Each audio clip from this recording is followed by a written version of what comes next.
কেন বলতেছি যাইতেছে আছে কথা বলেন না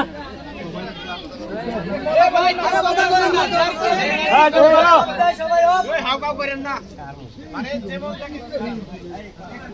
দেখেন আপনারা বলছেন জ্যাকার্ডে 16,500 টাকা বেতন হইতে হবে তাই না? হ্যাঁ জি। কিন্তু আপনি দেখেন এইটা যদি 8 ঘন্টায় বলতেন তাহলে ঠিক ছিল, কিন্তু আপনারা বলতেছেন 12 ঘন্টায়, তাহলে 4 ঘন্টা ওভার টাইম হয় তাই না? 4 ঘন্টায় ওভার টাইমের কয় টাকা হয়? 8 ঘন্টা টাকা দিবে না মালিক? এখন তো ওভার টাইম সিস্টেমে চলতেছে। জানান 8 ঘন্টা টাকা দেবে কিনা? দিবে। 4 ঘন্টার ওভার টাইম হলে 8 ঘন্টা টাকা দেওয়ার কথা না? 1 ঘন্টা ওভার টাইম করলে তাহলে 2 ঘন্টা টাকা দেওয়ার কথা। তাহলে 4 ঘন্টা ওভার টাইম মানে 8 ঘন্টার টাকা দিবে তাই তো? জি। তাহলে একজন শ্রমিকের ধরেন আমি যদি সর্বনিম্ন গ্রেডের শ্রমিক হয় তাহলে সেই সর্বনিম্ন গ্রেডের গ্রেড ধরেন আপনার 3 নাম্বার গ্রেড তাই তো? তাহলে 3 নাম্বার গ্রেডে এখন বেতন 14,000 টাকা ধরলাম, অনুমানিক ধরলাম, তাহলে 8 ঘন্টায় 14,000 টাকা তাই তো? তাহলে 16 ঘন্টায় কত হওয়ার দরকার? 28,000 টাকা বেতন হওয়া দরকার না? আপনার দাবি যদি 16,000 এর পরিবর্তে 28,000 করতেন তাহলে মালিক এটা টেনশন করতো তাই না? কিন্তু আপনি করতেছেন 16,500, এটা একেবারে কম দাবি, ঠিক আছে কথাটা? 2 নাম্বার দেখেন আপনার আরেকটা দাবি করছেন, একটু আগে ওই ভাইরা বলতেছিল যে 20 টাকা নিচে রেট দেওয়া যাবে না। আমি বললাম যে 20 টাকা যদি রেট দেয় তাহলে আপনাদের বেতন কত আসবে? তখন বলতেছে 20-22,000 না 24,000 টাকা আসবে। তো কাজ কয় ঘন্টা করেন? কাজ করে 16 ঘন্টা, 16 ঘন্টা তাই না? মানে প্রতিদিন 16 ঘন্টা ডিউটি করেন, তাহলে যদি আইন অনুযায়ী হয় তার বেতন হওয়ার দরকার মিনিমাম 30,000 টাকা, তাই না? তাহলে কম টাকা দিচ্ছে না? মানে আপনাদের যে দাবি করাটাও সঠিকভাবে যে সেটাও আপনারা করতে পারেন নাই, যেটা হচ্ছে কথা। আমার কথা বুঝছেন কথাটা? কারণ আপনারা মনে করতেছেন যে এই মালিক এটা দেবে কিভাবে। আপনারা একটা হিসাব করেন তো যে 2018 সালে আপনাদের বেতন ছিল কত? 4,000 টাকা কম ছিল তো নাকি? 8,000 টাকা সর্বনিম্ন ছিল না? তখন ডলারের দাম ছিল কত? তখন 80 টাকা ডলার ছিল। তাহলে 100 ধরেন আপনার 8,000 টাকা বেতন, $80 পাইতেন, $100 পাইতেন তাই তো? $100 সমান 8,000 টাকা। এখন $100 সমান কত? এখন $100 সমান 13,000 টাকা। ওই ভাই বলছে 12.5 বা 13,000 টাকা তাই তো? তাহলে বেতন কি আপনাদের বাড়ছে না? আপনাদের যে সোয়েটার তৈরি করেন এটা কিসে বিক্রি করে? টাকায় না ডলারে? তাহলে ডলারে অটোমেটিক আপনাদের সোয়েটারের দাম কিন্তু বেড়ে গেছে। যে সোয়েটার ধরেন $60 বেচতো এখনো $60 যদি বেচে তাহলে তাও কত টাকা বেড়ে গেল? বেড়ে গেল না? তার মানে মালিকের কোনো লস নেই। এবার আসেন ডাল সিজন। ডাল সিজনটা কিভাবে হয়? আপনাদের কাছ থেকে 12 মাসের কাজ 8 মাসে করায় নাই, বুঝাচ্ছি কথাটা? এইজন্য একটু আগে বলছিলাম যে যদি আপনারা ওভারটাইম না করতেন, 8 ঘন্টার বেশি কাজ না করতেন, তাহলে আপনার ফ্যাক্টরিতে কয়জন লোক লাগতো বলেন? এখন আছে কয়জন? এখন শ্রমিক কত আপনাদের ফ্যাক্টরিতে? 2,000 শ্রমিক হলে তখন 4,000 শ্রমিক লাগতো তাই না? তখন আপনাদেরকে বলতো যে বাসায় থেকে আরেকজনকে ধরে নিয়ে আসার জন্য, আর এখন আপনারাই বলেন যে ভাই আমার গেটে একজন লোক আছে চাকরি দেওয়ার জন্য। ব্যাপারটা উল্টা না? মালিকরা ওভারটাইম করাইতেছে আপনাদের বেতনটা কম দেওয়ার জন্য, বুঝে আসছে কথাটা? এইটা হচ্ছে মূল বিষয়। আর বর্তমান সরকার একটা নতুন নিয়ম জারি করছে, গত 10 এপ্রিল মাসে কোন শ্রমিক চাকরিচ্যুত করা যাবে না। চাকরিচ্যুত করতে হলে তার যথাযথ কারণ উল্লেখ করতে হবে, যে আজকে যে গেটে আইলো বললো যে আর তোমার চাকরি নাই, এটা হবে না, বুঝতে পারছি কথাটা? 2 নাম্বার হলো যে একটু আগে বলতেছিল যে অসুস্থ হলে ছুটি দেয় না, আপনারা ছুটি কয়দিন সেটাই সঠিকভাবে জানেন না, ঠিক আছে? যদি মালিক না দেয় ছুটি কিভাবে নিতে হয় এই বিষয়ে আমাদের যারা আপনাদের আলাপ করবেন, কারণ ছুটি আপনার অধিকার, মাথায় রাখবেন যে 10 দিন আপনার অসুস্থ ছুটি, 14 দিন পারিবারিক ছুটি, 11 দিন হচ্ছে উৎসব ছুটি, কতদিন হলো? 35 দিন, আর 18 দিন হচ্ছে অর্জিত ছুটি।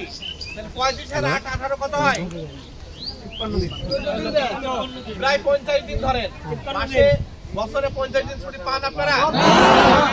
তার মানে এবার আছে মাসুদের বাড়ি ছুটি।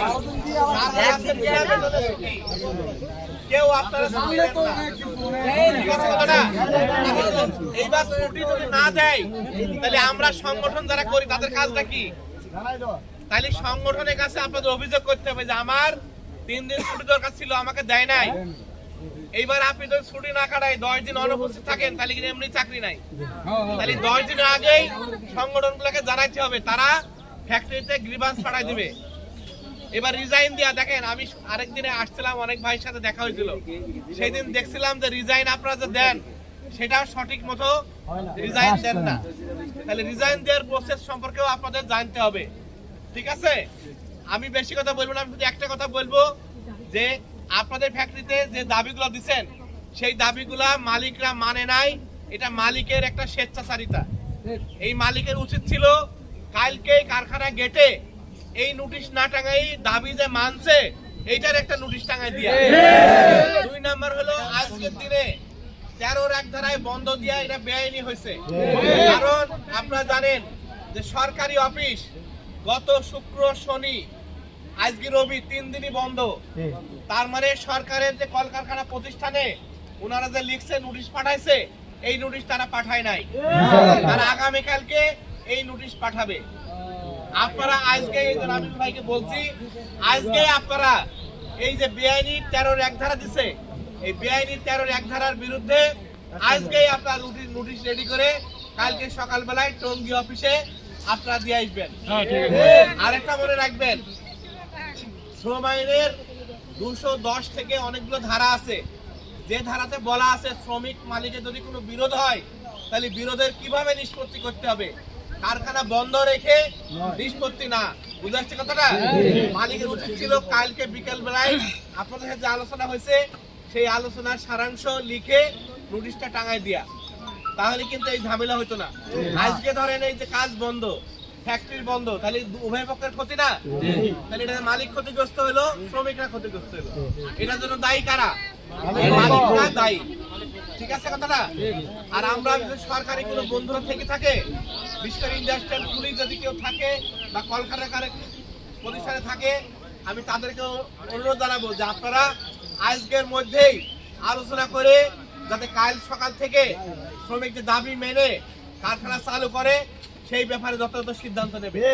না হলে আমরা এই দাবি, ছোট ছোট যে দাবি, একটা জিনিস আপনারা করছেন যে সুপারভাইজার এই পিএম নারী শ্রমিকদের সাথে খারাপ ব্যবহার করে, তাই না? কুদৃষ্টিতে তাকায়। আপনার এইটার ব্যাপারে আপনি কি জানেন যে তার কি শাস্তি হওয়া উচিত? তার একটা অপরাধ, তার ফ্যাক্টরিতে চাকরিরত কথা। আবার ওই মেয়ে যদি কোনো কমপ্লেন করে, তাহলে কমপ্লেন করলে ওই মেয়ের, ওই শ্রমিকের, ওই যে সুপারভাইজার ইনচার্জের বা পিএম যেই হোক, তার কিন্তু ফৌজদারি আইনে মামলা হওয়ার কথা। ঠিক আছে কথাটা? এই ধরনের অসৎ কর্মকর্তাদের থাকার কোনো অধিকার ফ্যাক্টরিতে নাই। আবার আরেকটা অভিযোগ করছেন যে তার পছন্দ যারা লোক, তার আরেকজনের থেকে প্রোডাকশন কেটে নিজে তার দিয়ে দেয়, তাহলে এটা কি অসৎ না? এইটা যদি করতে পারে তার মানে তার পছন্দের লোক হলে তার প্রোডাকশন বাড়াই দেওয়ার ক্ষমতা তার আছে, তাই না? এইগুলাকে বলে অসৎ কর্মকর্তা। ফ্যাক্টরিতে কোনো অসৎ কর্মকর্তা থাকার কোনো সুযোগ নেই। ঠিক আছে কথাটা? এই জন্য আমার যেটা দেখছি যে আপনাদের যে দাবি, সেই সর্বনিম্ন দাবি, এই দাবিগুলো না মানার মালিক পক্ষের কোনো কারণ নাই, এবং বরং এইগুলা কেন মানে নাই এই জন্য মালিকের শাস্তি হওয়া উচিত। ঠিক আছে? যার কারণে আপনারা ঐক্যবদ্ধ থাকেন, ঐক্যবদ্ধ থাকলে আপনাদের যে দাবি সেই দাবি আদায় হবে।